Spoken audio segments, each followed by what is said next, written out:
share ko sa inyo itong melon siguro ang tawag dito kasi it's my first time to taste this one, and I bought it for 100 yen only, and napakaliit but I want to taste. Let's try to slice tayo.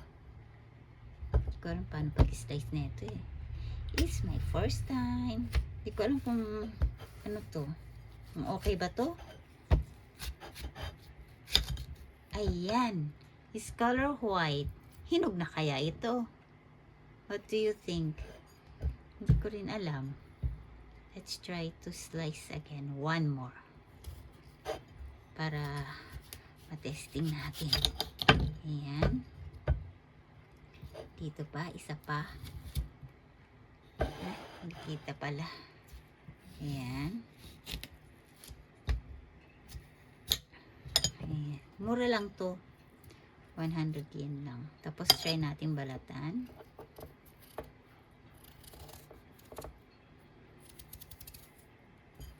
Melon ba to? Anong tawag dito? Hindi ko nga alam kung anong pangalan nito. Sinearch ko.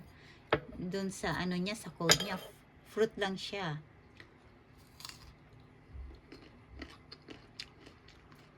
Nasa ba? Parang pipino.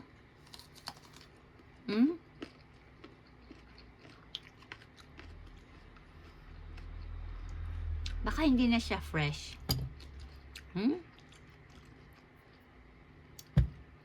I don't know kung hilaw to.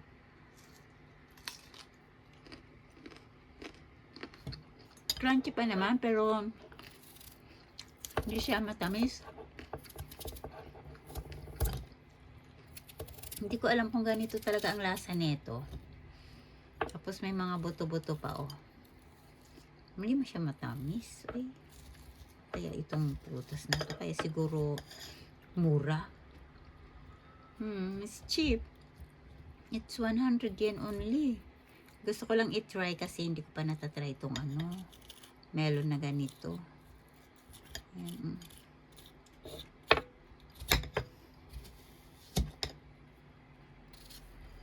Let's try.